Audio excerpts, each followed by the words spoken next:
नमस्कार विद्यार्थी मित्रांनो, टिपिकल इंडियन मास्टर या यूट्यूब चॅनलमध्ये आपल्या सर्वांचे स्वागत आहे. महाराष्ट्रामध्ये उद्या 11वीची प्रवेश प्रक्रिया सुरुवात होणार आहे, ती पण ऑनलाईन पद्धतीनं. म्हणून संपूर्ण महाराष्ट्रामधील विद्यार्थी जे 10वी परीक्षा पास होऊन बसलेले आहेत त्यांना आता एकच ध्यास आहे ॲडमिशनचा.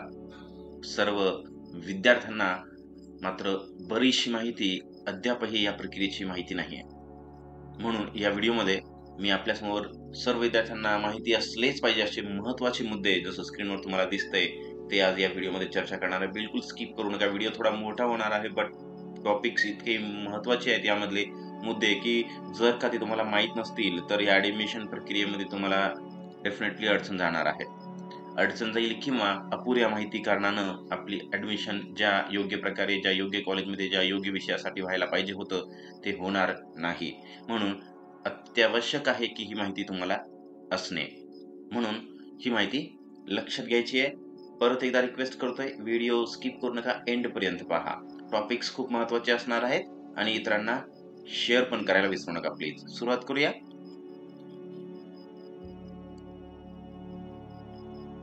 इयत्ता 11वी मधील ऑफलाईन पद्धतीने प्रवेश, एक लक्ष द्या, प्रवेश प्रक्रिया होणार आहे ऑनलाईन पद्धत. ठीक आहे. जर का कोणी ऑफलाईन पद्धतीनं तुम्हाला प्रवेश दिला तर तो ग्राह्य धरला जाणार नाही. जर ऑफलाईन प्रवेश दिला किंवा घेतला, कोणी दिला एखाद्या शाळेवाल्याने किंवा एखाद्या विद्यार्थ्यांनी आम्हाला तसा द्या म्हणून आग्रह केला किंवा तसं काहीतरी झालंय, तर अशा विद्यार्थ्यांना तो त्याचा प्रवेश ग्राह्य धरला जाणार नाहीच, हे तर आहेच. आणि 12वीची बोर्ड परीक्षा त्याला देता येणार नाही. तो 12वीच्या बोर्ड परीक्षेत त्याला प्रविष्ट होता येणार नाही जर का त्यानं ऑनलाईनच्या ऐवजी दुसऱ्या कोण्या मार्गाने ऍडमिशन घेतला असेल तर महाराष्ट्र शासनाच्या संलग्नित शाळांमध्ये. ठीक आहे. ही एक महत्वाची गोष्ट लक्षात ठेवायची आहे.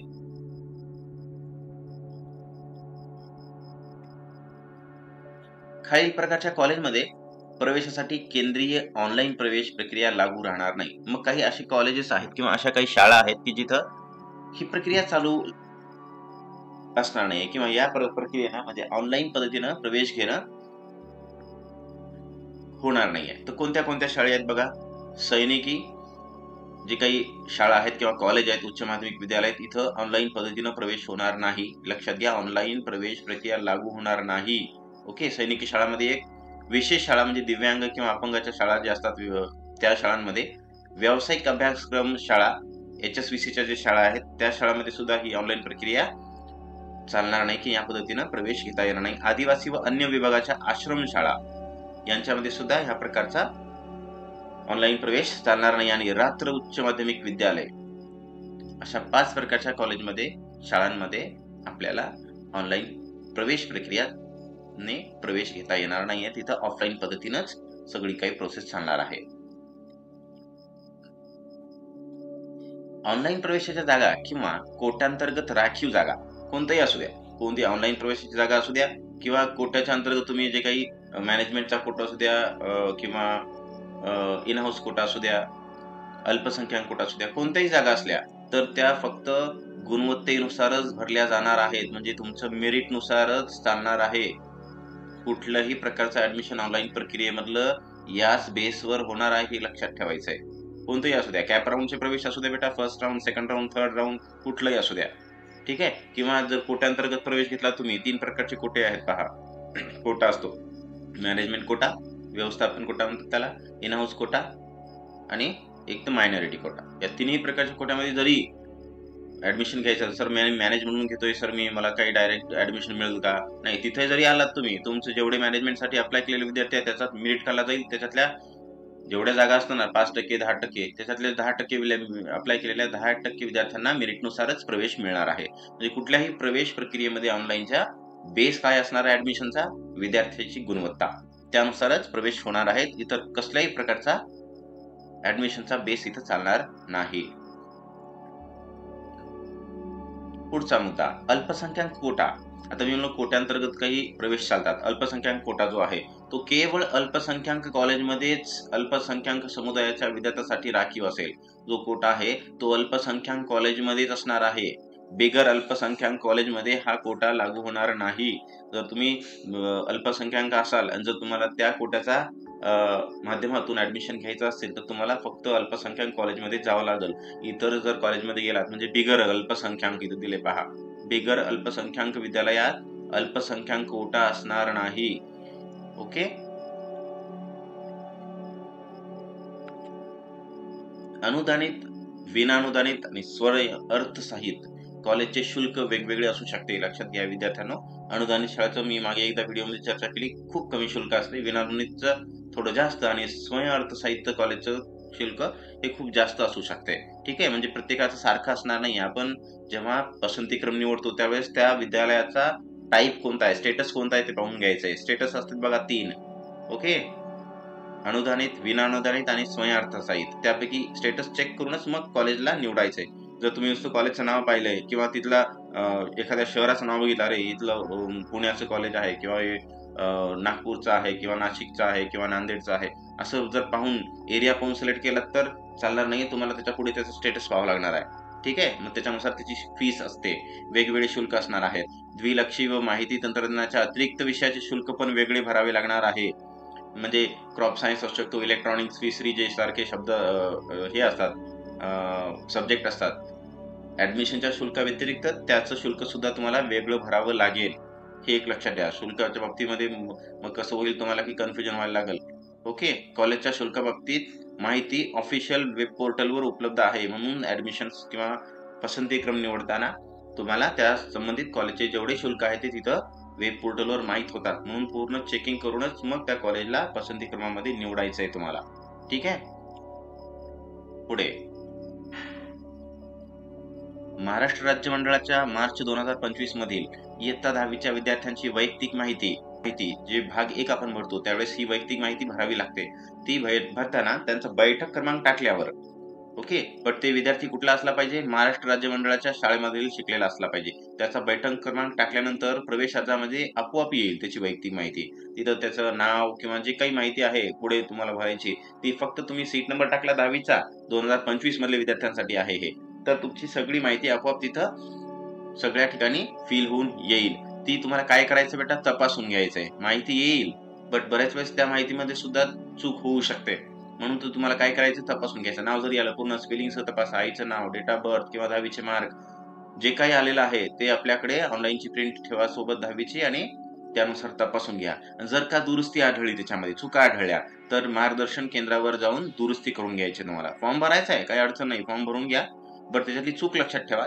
इतर मंडळाच्या विद्यार्थ्यांना ही माहिती प्रवेश अर्जामध्ये स्वतः भरावी लागेल. म्हणजे इतर म्हणजे काय, स्टेट बोर्डचे विद्यार्थी सोडून सीबीएसई, आयसीएसईचे, आयबीचे जे काही इतर बोर्डाचे विद्यार्थी आहेत त्यांना मात्र कोणताही सीट नंबर टाकला, त्यांचा प्रवेश क्रमांक टाकल्यावर कोणतीही माहिती, वैयक्तिक माहिती आपोआप येणार नाही. त्यांना ही बाकीची सगळी माहिती वैयक्तिक प्रत्येक टॅब मध्ये जाऊन भरावी लागेल.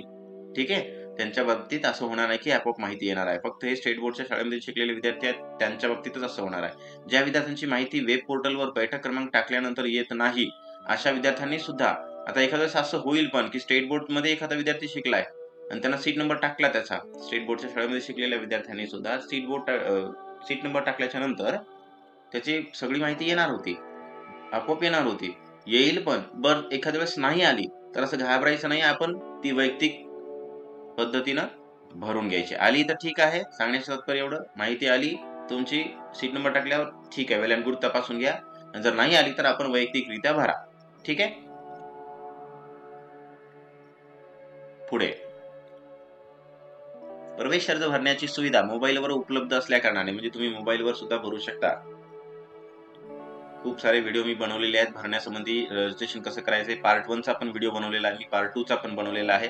जे विद्यार्थ्यांनी लक्षात नाही आला असो त्यांनी ते एकदा पाहून घ्या. वरती आय बटनला मी लिंक देणार आहे, ते यूज करून तुम्ही ते 3 व्हिडिओ पाहून घ्या, नंतर स्वतःहून भरा. मी तेच आग्रह करतो इथे पहा काय म्हणते, विद्यार्थ्यांना स्वतः ऑनलाईन अर्ज भरता येईल. ठीक आहे, अर्ज भरताना स्वतःचे नाव, आईचे नाव, जन्मतारीख, जात प्रवर्ग, आरक्षण कोणता आहे इत्यादीची अचूक माहिती असल्याची खात्री करा. स्वतः अर्ज भरायचा आहे. इतरांच्या बाबतीनं भरताना तुम्ही कसं होते, नावाच्या स्पेलिंग मध्ये खूप चुका होतात. ठीक आहे, त्यामुळं कदाचित दुसऱ्याच्या माध्यमातून आपण जर भरलो तर तो त्याच्या स्पेलिंग नुसार कदाचित चूक करेल, मग ते चुका तशाच फॉलो होत जातात पुढे. त्याच्यामुळे तुमच्या ऍडमिशन प्रक्रियेमध्ये बाधा येऊ शकते. म्हणून ती स्वतः वैयक्तिक भरा. मोबाईलवर भरण्याची सुविधा असल्यामुळे अचूक भरल्याची खात्री सुद्धा मला करता येईल तुम्हाला. आवश्यक कागदपत्रे अपलोड करा व जे काही शुल्क आहे ते भरून, 100 रुपये शुल्क असणार आहे ऍडमिशन प्रक्रियेमध्ये, तर ते भरून अर्ज लॉक करा. आवश्यक कागदपत्रे अपलोड करण्यासाठी अगोदर मोबाईलमध्ये स्कॅन करून तयार ठेवावीत. म्हणजे जे कागदपत्र अपलोड करायचे आपल्याला 10वीचा मार्क मिळून, 10वीची तुमची TC जी आहे, शाळा सोडल्याचं प्रमाणपत्र, ते सुद्धा तुम्हाला स्कॅन करून ठेवायचे. कास्ट सर्टिफिकेट असेल, सगळे डॉक्युमेंट जे लागतात ते सगळे डॉक्युमेंट स्कॅन करून मोबाईलमध्ये तयार ठेवा, जेणेकरून तुम्हाला जेव्हा फॉर्म भरायचा त्यावेळेस अपलोड करताना अडचण जाणार नाही, सोयीस्कर होईल सगळं. प्रत्येक विद्यार्थ्यास एकच अर्ज भरता येईल. एकच अर्ज करता येईल म्हणजे एका विद्यार्थ्याला एकच लॉग इन ID मिळणार आहे. परत त्यांना डबल रजिस्ट्रेशन करता येणार नाही. ओके. नोंदणी झाल्यानंतर अर्जाचा भाग 1 मधील माहिती एकदाच अचूक भरा. ही आग्रह का करतो, एकदाच भरायची, वारंवार भाग 1 वर यायचं काम पडू नये अशी माहिती. तुम्हाला भाग 1 मध्ये काही चुका झाल्या तर त्या दुरुस्त करता येतात, बट भाग 1 मध्ये जी माहिती असणार आहे, तुमची वैयक्तिक माहिती आहे, तुमचा ऍड्रेस आहे, तुमचे डॉक्युमेंट्स अपलोड करणं आहे, त्याच्यामध्ये चुका कशाला होऊ द्यायच्या. वारंवार त्या भाग 1 ला अपडेट करण्याचं वेळ येऊ नये म्हणून एकदाच माहिती आणि ती पण अचूक भरून प्रमाणित करून घेणे आवश्यक आहे. तिथे व्हेरीफाईड म्हणून ऑप्शन येईल बघा. जेव्हा भाग 1 पूर्ण तुम्ही भरताय त्यावेळेस एंडिंगला असं व्हेरीफाईड असं ऑप्शन दिसायला पाहिजे.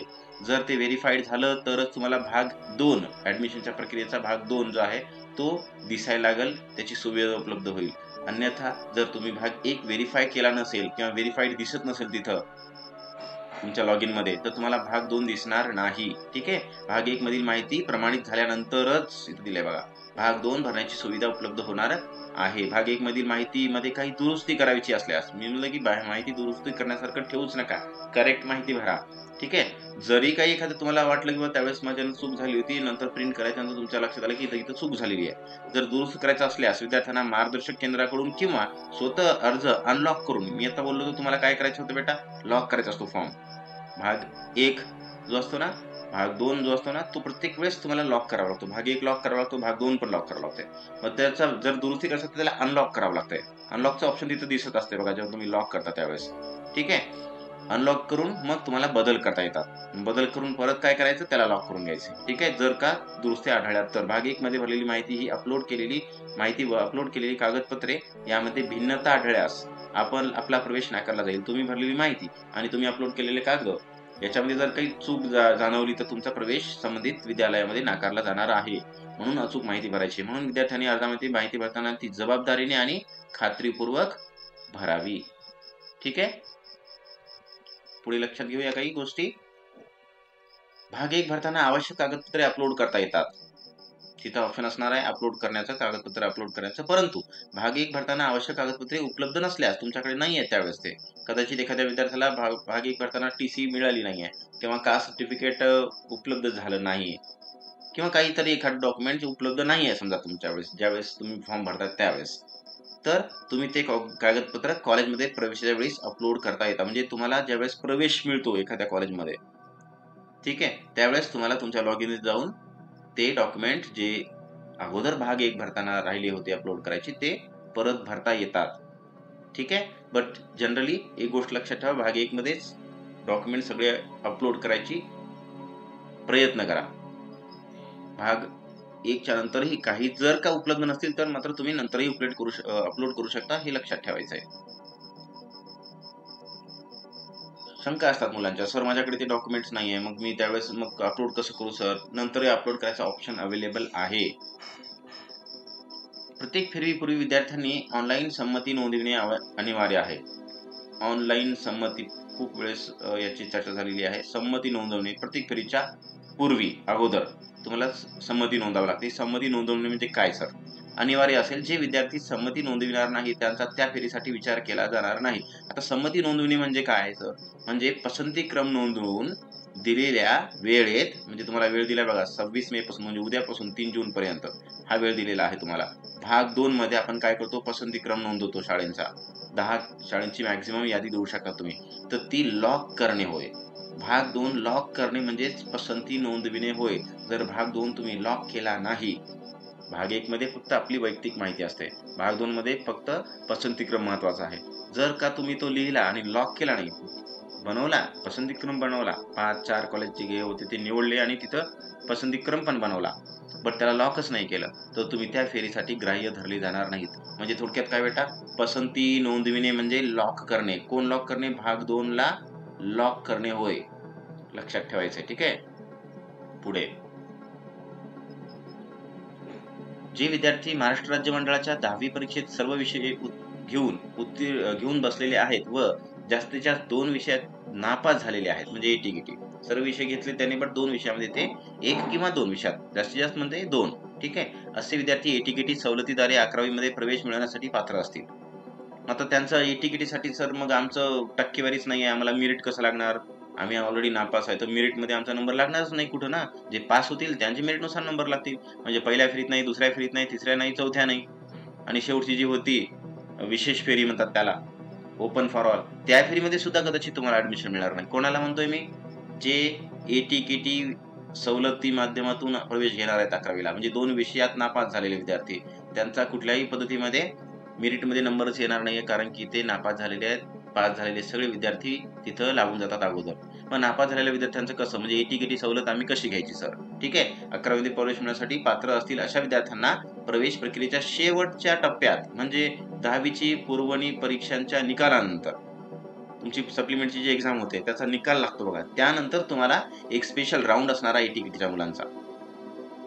एक्स्ट्रा राऊंड असणार आहे. फक्त तुमचा जे काही पुरवणी परीक्षा आहे त्याच्या निकालाच्या नंतर तुमच्यासाठी तो राऊंड चालेल, आणि त्या राऊंडमध्ये फक्त एटीकेटीच्या विद्यार्थ्यांनाच अप्लाय करता येईल. ठीक आहे. महाराष्ट्र राज्य मंडळाच्या व्यतिरिक्त अन्न मंडळाच्या विद्यार्थ्यांना ही सवलत मात्र लागू नये. म्हणजे सीबीएसई बोर्डमधून जर असेल एखाद्या विद्यार्थी, सर माझा एक विषय गेलेला आहे, मला एटीकेटी ऍडमिशन द्या, जर का तो सीबीएसई बोर्डमध्ये असेल ना, तर त्याला ऍडमिशन मिळणार नाही. ही एटीकेटी सवलत फक्त महाराष्ट्र राज्य मंडळाच्या 10वीच्या परीक्षेत जे विद्यार्थी होते त्यांच्यासाठीच असणार आहे. अन्न मंडळाच्या सीबीएसई, आयसीएसई कुठल्याही बोर्डाच्या परीक्षेमध्ये 10वी केलेले विद्यार्थ्यांसाठी ही एटीकेटीची सवलत उपलब्ध नाही आहे.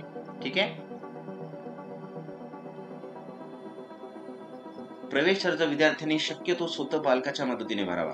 याची थोड्या वेळ खाली मी चर्चा केली होती की स्वतःहून जनरली भरा, चुका होणार नाही. ठीक आहे. इतर व्यक्तीच्या मदतीने जर करतोच मला तुम्ही, आता पालकही कदाचित आणि तुम्ही कदाचित असं थोडंसं तुम्हाला वाटतं की बाबा आमच्यानं भरून होत नाही, की ते ऑनलाईन काय असते, आम्हाला प्रक्रिया माहित नाही, काय असते काय नाही, असं जर का वाटत असेल तर तुम्ही इतरांच्या मदतीने पण भरू शकता इंटरनेट कॅफेवर जाऊन. परंतु काय लक्षात घ्यायचंय, फॉर्म भरत असताना प्रत्येक टप्प्याची 3 टप्पे सांगितलेत मी. रजिस्ट्रेशनचा म्हणजे नोंदणी करण्याचा भाग 1 आणि भाग 2 या तिन्ही टप्प्यावर प्रत्येक टप्पा भरला. पहिला झाला त्याची प्रिंटआउट काढा. पहिला झाल्याच्या नंतर प्रिंटआउट काढा. तो संबंधित व्यक्तीला सांगा की मला याचं प्रिंटआउट द्या. ठीक आहे. प्रिंटआउट काढलं, बसून तपासून घ्या त्यानं भरलेली माहिती बरोबर आहे का, नाव, जे माहिती भरलेली आहे, 10वीचे मार्क सगळे बरोबर आहे का भरा, तपासा. आणि त्यानंतर मग त्याला सांगा की आता भाग 2 भरा म्हणा, भाग 1 भरा म्हणून सांगा. ठीक आहे. म्हणजे प्रत्येक टप्प्यावर आपण प्रिंटआउट काढायची, तो झालेली प्रिंटआउट मध्ये जी भरलेली माहिती आहे ती तपासून घ्यायची, नंतरच त्याला पुढचा टप्पा सुरू करण्यास सांगायचं. म्हणजे तुमच्या चुका होणार नाही. प्रिंटआउट काढून तपासून घ्या व पुढील टप्पा भरण्यास व लॉक करण्यास सांगा. ठीक आहे. म्हणजे तुमची गोंधळ होणार नाही आणि चुका होणार नाही. ही एक गोष्ट लक्षात घ्यायची. स्वतःहून भरा किंवा जर दुसऱ्याच्या माध्यमातून बसेल तर भरत असाल तर या पद्धतीने तुम्हाला ते काम करायचं आहे. पुढे, एकापेक्षा अधिक प्रयत्नात इयत्ता 10वीची परीक्षा उत्तीर्ण झालेले रिपीटर विद्यार्थ्यांनी त्यांचा प्रवेश अर्ज भरताना त्यांच्या वेळोवेळी उत्तीर्ण झालेल्या सर्वाधिक गुण असलेल्या 5 विषयांच्या गुणांची बेरीज करून, आता कसं होते, बरेच विद्यार्थी नापास झालेले असतात जुने पूर्वीचे, आणि ते आता सध्या काय करतात की एक विषय काढतात. कधी एखाद्या अटेम्प्टमध्ये त्याचे 2 विषय आलेत, पुढच्या अटेम्प्टमध्ये 1 विषय निघाला. जेवढे अटेम्प्ट झालेत त्याचे, जेवढे प्रयत्न झालेत त्या प्रयत्नामध्ये सगळे मार्क म्हणून त्यांचे वेगवेगळे असतील. तर त्यापैकी आता तो पास झालाय, मग त्यांना काय करायचं अशा वेळेस त्या विद्यार्थ्यांना, किंवा ते सगळे मार्क मिळवून घ्यायचे आणि जे काही विषय तुमचे पास झाले त्यातले सर्वाधिक गुण असणारे 5 विषय निवडायचे, त्याची टोटल करून घ्यायची. हे काय, 5 विषयाची उत्तीर्ण झालेल्या सर्वाधिक गुण असलेल्या 5 विषयाच्या गुणांची बेरीज करून घ्यायची आणि ते गुण अचूकपणे तुम्हाला स्वतःहून नोंदवायचे आहेत जेव्हा तुम्ही रजिस्ट्रेशन करता त्यावेळेस. ठीक आहे. म्हणजे रिपीटरच्या विद्यार्थ्यांसाठी मार्क कोणते नोंदवायचे, सर माझा अगोदर 2 वर्षाखाली इंग्रजी निघाला होता, मागच्या वर्षी गणित निघाला, आता सायन्सचा विषय निघालाय, असं म्हणजे असे असतात मार्क. काही विद्यार्थ्यांच्या बाबतीत हा प्रश्न पण येऊ शकतो की त्यांनी मग ऍडमिशन प्रक्रियेमध्ये गुण कसे नोंदवायचे. प्रत्येक मार्क मधले जे 5 विषय अधिक गुण असलेले असणार आहे त्याची टोटल तुम्हाला तिथं भरायची आहे, म्हणजे बेस्ट ऑफ 5 असल्यासारखं. पुढे,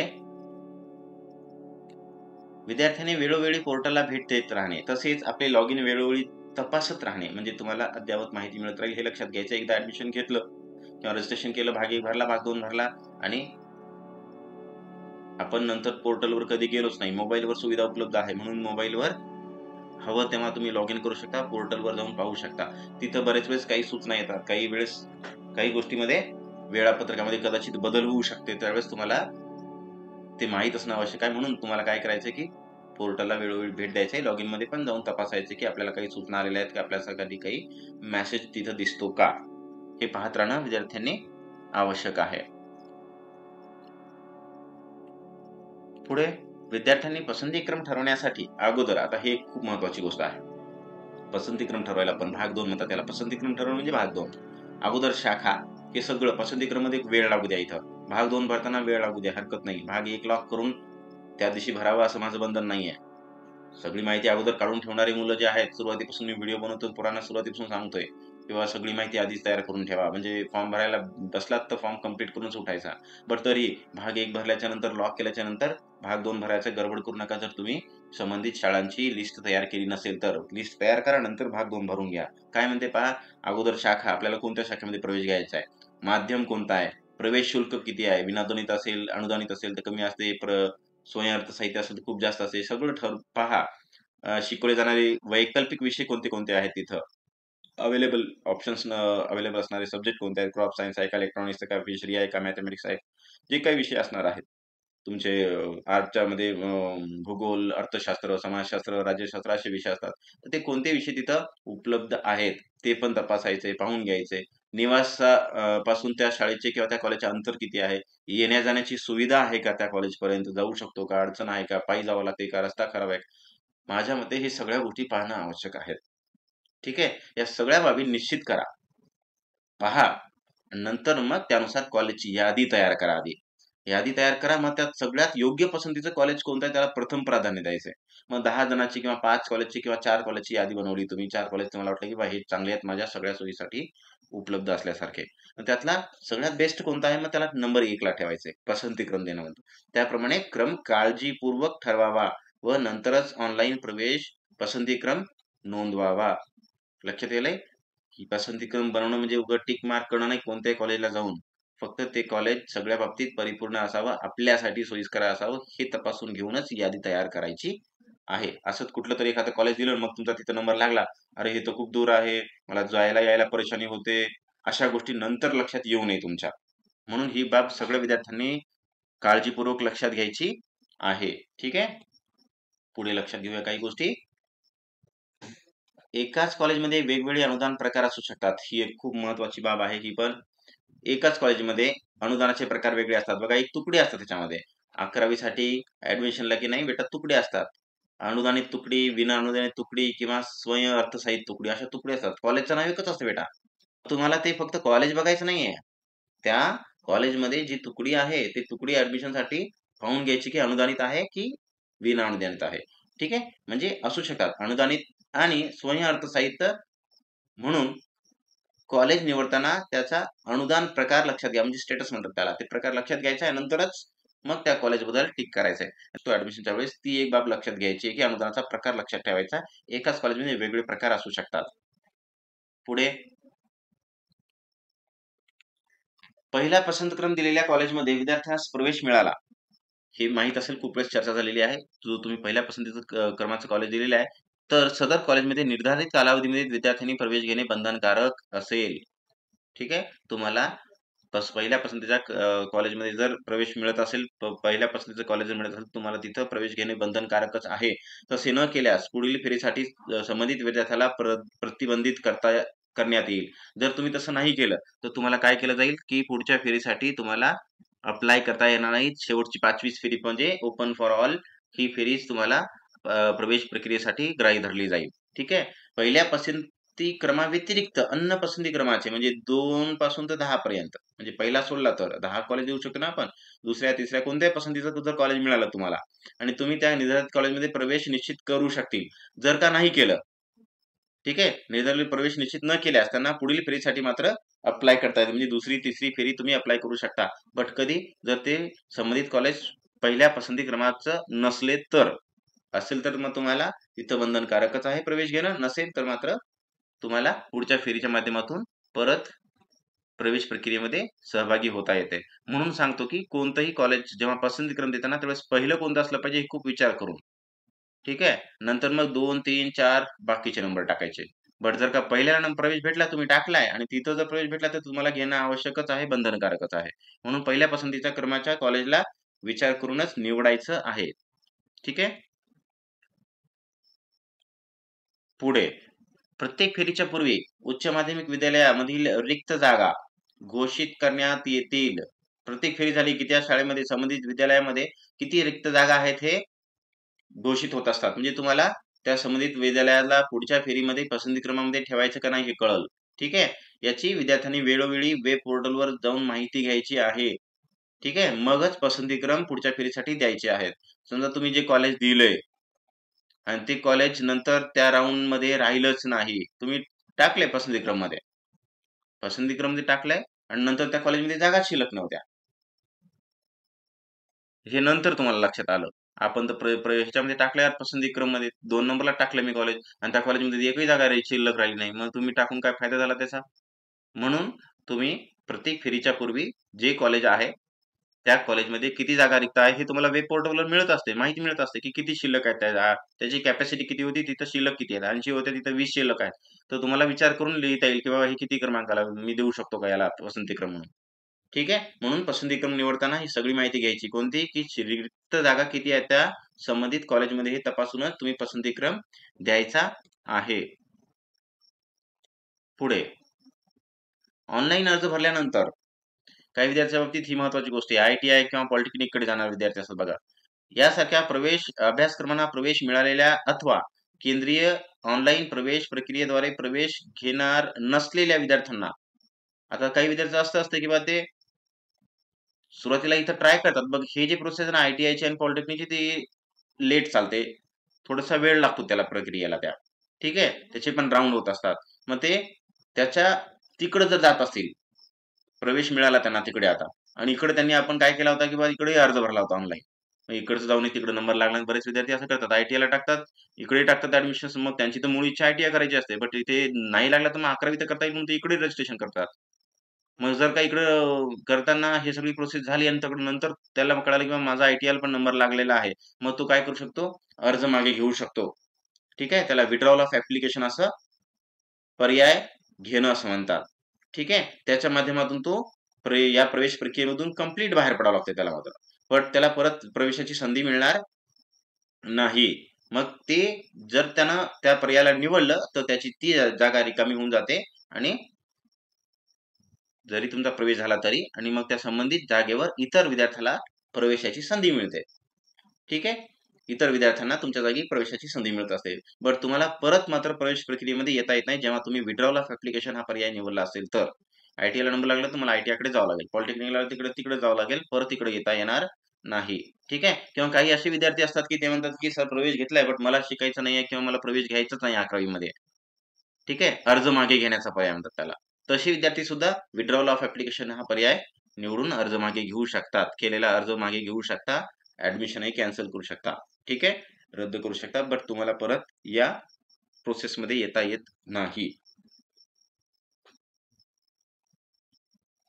प्रवेशासाठी कॉलेज निश्चित झाल्यानंतर प्रोसीड फॉर ऍडमिशन. आता तुम्ही सगळं मेरिट लिस्ट लागली आणि त्याच्यानंतर तुमचं कॉलेज जे काय ते निश्चित झालंय किंवा आता या नंबरला कॉलेजला नंबर लागला आणि आता मी तिथे ऍडमिशन घेणार आहे. मग तुमच्या लॉगिन मध्ये जाऊन तुम्हाला प्रोसीड फॉर ऍडमिशन बटनवर क्लिक करायचंय. ओके. प्रवेशासाठी आवश्यक असणारी उर्वरित सर्व कागदपत्रे अपलोड करायची. मी तुम्हाला म्हणलं होतं की प्रवेशाच्या वेळी जी उर्वरित राहिली तर अपलोड करायची असतात, नाही तर गरज नाहीये. पार्ट 1 भरताना जर डॉक्युमेंट तुम्ही कंप्लीट भरले असतील तर काही आवश्यकता नाहीये की तुम्हाला प्रवेशाच्या वेळेस डॉक्युमेंट अपलोड करायची. जर का उर्वरित असतील, काही राहिले त्यावेळेस तर ते अपलोड करावी आणि विद्यार्थ्यांनी अपलोड केलेली कागदपत्रे संबंधित कॉलेजकडून ऑनलाईन तपासली जातील. त्याची जी कागदपत्रे आहेत ती ज्या कॉलेजमध्ये तो ऍडमिशन घेतोय तिथे जाऊन ते तपासली जातील आणि त्यावरून त्याचा प्रवेश निश्चित करायची कारवाई केली जाईल. ती तपासली जातात. मग ते योग्य आहे का, तुम्ही अपलोड केलेले आणि तुम्ही दाखवलेले सारखे आहेत का, हे सगळं तपासून जाऊन मग पुढची प्रक्रिया तुमची त्या संबंधित शाळेमध्ये ऍडमिशनची सुरू केली जाते. ठीक आहे. मान्य असलेल्या कॉलेजमध्ये प्रवेश घेण्याचे निश्चित झाल्यास, आता तुम्ही जे मान्य केलंय कॉलेज, ओके सर मला इथं ऍडमिशन घ्यायचंय, तिथं निश्चित झालं तर सदर कॉलेजमध्ये आपली मूळ प्रमाणपत्रे, ओरिजिनल डॉक्युमेंट्स म्हणतात त्याला, टीसी, मार्क मेमो, जातीचा दाखला सगळं ओरिजिनल घेऊन जावं लागते व त्याची छायांकित प्रत म्हणजे त्याची झेरॉक्स कॉपी सुद्धा. ठीक आहे, हे सगळं तिथं घेऊन जावं लागते आणि सादर करून विहित शुल्क भरून आपण आपला प्रवेश निश्चित करायचा आहे. ठीक आहे, अर्जदाराने प्रवेश घेतल्यानंतर त्याला संबंधित उच्च माध्यमिक विद्यालयाकडून संगणकीकृत प्रवेश पावती देण्यात येईल. त्याला त्याची पावती सुद्धा मिळणार आहे प्रत्येक विद्यार्थ्याला. जेव्हा तुम्ही शुल्क भरता, संबंधित कॉलेजमध्ये डॉक्युमेंट दाखवता, सगळं झालंय आणि तुम्ही जे काही ऍडमिशन फीस आहे अनुदानाच्या प्रकारानुसार ती भरली, तर तुम्हाला त्याची संगणकीकृत पावती सुद्धा त्या संबंधित महाविद्यालयाकडून मिळणार आहे. रिसिप्ट म्हणतात ऍडमिशनची पावती. इयत्ता 11वी मध्ये विज्ञान शाखा निवडता येण्यासाठी, आता विज्ञान शाखेबद्दल जसा महत्वाचा मुद्दा आहे, विज्ञान शाखा जर तुम्हाला घ्यायची असेल तर 10वी मध्ये तुम्ही विज्ञान विषयात उत्तीर्ण असणे आवश्यक आहे. म्हणजे एटीकेटी विज्ञान विषयासाठी चालणार नाही. एटीकेटी विज्ञान विषयामध्ये जर तुम्हाला मिळाली असेल, विज्ञान विषयात नापास झाला आणि तुम्ही विज्ञान घ्यायची इच्छा ठेवत असाल, विज्ञान शाखा घ्यायची, तर तुम्हाला ती मिळणार नाही. तसेच ज्या विद्यार्थ्यांनी इयत्ता 10वी मध्ये सामान्य गणित विषय असतो पहा, गणित आणि सामान्य गणित, ठीक आहे, गणित ऐवजी सामान्य गणित विषय निवडला असेल अशा विद्यार्थ्यांना कोणत्याही शाखेसाठी अर्ज करता येईल. म्हणजे तुम्ही कला घेऊ शकता, वाणिज्य घेऊ शकता, विज्ञान घेऊ शकता, बट त्याला गणित विषय, विज्ञान जर घेतलात किंवा कला जरी घेतलात तर तुम्हाला गणित विषय घेता येणार नाही. जर का तुम्ही 10वीला सामान्य गणित केलं असेल, घेतला असेल तर कोणत्याही शाखेमधून प्रवेश घ्या, पण गणित विषय घेता येणार नाही सामान्य गणित विषय असलेल्या विद्यार्थ्यांना. ही बाब पण लक्षात ठेवायची विद्यार्थ्यांनी. पुढे पाहूया. फिजिक्स, केमिस्ट्री आणि मॅथमॅटिक्स हे 3 विषय घेतलेल्या विद्यार्थ्यांनाच टेक्निकल ग्रुपमधील द्विलक्षी अभ्यासक्रमास प्रवेश घेता येईल. म्हणजे काय, त्यालाच इलेक्ट्रॉनिक्स, कॉम्प्युटर हा विषय मिळणार आहे. टेक्निकल ग्रुपमधला विषय म्हणतात त्याला. ठीक आहे, पण त्यानं कोणते विषय घेतलेले असले पाहिजे, फिजिक्स, केमिस्ट्री, मॅथमॅटिक्स, किंवा फिजिक्स, केमिस्ट्री, बायो हे 3 विषय घेतले असतील तुम्ही, तर तुम्हाला पॅरामेडिकल ग्रुपमधला द्विलक्षी अभ्यासक्रम घेता येईल. म्हणजे क्रॉप सायन्स, फिशरी असे विषय तुम्हाला घेता येतील. बट त्यावेळेस तुम्ही फिजिक्स, केमिस्ट्री, बायोलॉजी हे 3 विषय घेतलेले असले पाहिजे. टेक्निकल ग्रुपचा द्विलक्षी अभ्यासक्रम वेगळा असतो आणि पॅरामेडिकल ग्रुपमधील द्विलक्षी अभ्यासक्रम वेगळा असतो. पण ते तुमच्या विषयानुसार ठरत असते की तुम्हाला कोणता मिळणार आहे. टेक्निकल मिळत नाही जर तुम्ही बायो विषय घेतला असेल फिजिक्स, केमिस्ट्री सोबत. जर पॅरामेडिक मिळणार नाही तुम्हाला जर तुम्ही फिजिक्स, केमिस्ट्री, मॅथमॅटिक्स घेतला असेल, तुम्हाला पॅरामेडिकल ग्रुपमधला द्विलक्षी अभ्यासक्रमास प्रवेश घेता येणार नाहीये. ते लक्षात ठेवायचं आहे. ही गोष्ट बऱ्याच विद्यार्थ्यांना पण क्लिअर नसते. पुढे लक्षात घ्या. सामाजिक आरक्षणासंबंधी कागदपत्र आपल्याकडे उपलब्ध नसल्यास किंवा मिळत नसल्यास, काही वेळेस असतं उपलब्ध नाही आहेत सर माझ्याकडे किंवा मिळत पण नाही आहेत, त्यावेळेस अशा विद्यार्थ्यांनी प्रवेश जो अर्ज आहे तो खुल्या प्रवर्गामधून भरायचा आहे. तुम्हाला ते प्रमाण तुमच्याकडे ते नाहीच आहे आरक्षणाचं कागद आणि ते मिळणार पण नाहीये, तुम्हाला भविष्यात पण मिळणार नाही. असं जर असेल तुमचं कंडिशन, तर तुम्हाला प्रवेश अर्ज मात्र खुल्या प्रवर्गामधून भरायचा आहे. अन्य मंडळाच्या विद्यार्थ्यांनी प्रवेश च्यावेळी स्थलांतर प्रमाणपत्र म्हणजे सीबीएसई बोर्ड किंवा आयसीएसई बोर्ड जो आहेत ना, त्या बोर्डच्या विद्यार्थ्यांना मात्र स्थलांतर प्रमाणपत्र प्रवेशाच्या वेळी सादर करणे आवश्यक आहे. त्या बोर्डाच्या विद्यार्थ्यांनी हे प्रमाणपत्र अगोदरच बोर्डाकडून मागून घ्या. सीबीएसई बोर्डकडून किंवा संबंधित शाळेमध्ये त्याची मागणी करा, म्हणजे तुम्हाला वेळेवर मिळून जाईल. मग तुम्ही प्रवेशाच्या वेळेस ते सादर करू शकताय. हे आवश्यक आहे. अन्य बोर्डाच्या विद्यार्थ्यांसाठी लक्षात ठेवावा लागणार आहे पॉइंट. पुढे पाहूया. विद्यार्थ्यांनी व पालकांनी ही प्रवेश प्रक्रिया समजून घ्या. सगळ्यात महत्वाचं आहे. त्यासाठीच हे सगळे व्हिडिओ बनवले चाललेत. माझ्या चॅनलवर, आपल्या या YouTube चॅनलवर या संबंधित 11वीच्या प्रवेश प्रक्रियेबद्दल मी एक 7-8 व्हिडिओ बनवलेले आहेत सुरुवातीपासून. हा एकच उद्देश होता की जास्तीत जास्त विद्यार्थ्यांना माहिती व्हावी, पालकांनाही माहिती व्हावी. ठीक आहे. तर एक रिक्वेस्ट आहे तुम्हाला की जर तुम्ही चॅनलवर नवीन असाल तर चॅनलला सबस्क्राईब करून घ्या आणि इतरांना शेअर करा. सबस्क्राईब केल्यामुळे तुम्हाला इतरही व्हिडिओ मी आणखीन याच्यावर बनवणार आहे, तर त्या संबंधी माहिती तुम्हाला मिळत जाईल. ठीक आहे. तर पालकांनी ही प्रवेश प्रक्रिया आणि विद्यार्थ्यांनी हे समजून घ्यायचंय व भांबावून गोंधळून न जाता योग्य ती माहिती घ्यायची. तुम्हाला उद्यापासून सुरुवात म्हणजे उद्याच करावं असं बंधन नाहीये. 3 तारखेपर्यंत वेळ आहे प्रवेश प्रक्रिया करण्यासाठी. ठीक आहे. योग्य माहिती घ्या, योग्य निर्णय घ्या. शाखा कोणती निवडायची, कॉलेज कोणता आहे, विषय कोणते घ्यायचे, टेक्निकल घ्यायचा का, मॅथ विषय घ्यायचा का, कोणते विषय घ्यायचे, काय नाही, हे सगळं योग्य निर्णय घ्यायचा आहे. आणि यासाठी हेल्पलाईन अथवा नजीकचे मार्गदर्शन केंद्र, जर का फॉर्म भरण्यामध्ये तुम्हाला काही अडचणी असेल, माहिती नाहीये, तर अगोदर जाऊन माहिती घ्या. कुठं दूर जायची गरज पडणार नाही. तुम्हाला YouTubeवर जरी सर्च केला टिपिकल इंडियन मास्टर तर त्याच्यावर तुम्हाला खूप सारी माहिती पण मिळेल. जवळ असेल केंद्रावर तर मार्गदर्शन केंद्रावर जा. ठीक आहे. त्यांचे सहाय्य घ्यायचंय. अर्ज भरताना योग्य व अचूक मोबाईल नंबर टाकायचा आहे तुमचा. म्हणजे प्रवेशाबद्दल तुम्हाला SMS सुद्धा त्या मोबाईल नंबरवर येणार आहेत. ठीक आहे. आणि विद्यार्थी मित्रांनो, अशा प्रकारे काही अत्यंत महत्त्वाच्या गोष्टी तुमच्यासमोर आणणं प्रवेश प्रक्रियेबद्दल महत्त्वाचं होतं. या व्हिडिओच्या माध्यमातून ते मी तुमच्यासमोर आणलेले आहेत. जर व्हिडिओ आवडल्यास लाईक करा, सबस्क्राईब करायला विसरू नका, शेअर करा आपल्या मित्रामध्ये आणि जर तुमच्या काही अडचणी असेल तर मला कमेंट बॉक्समध्ये जरूर कळवा. Thanks for watching. सर्वांचे धन्यवाद.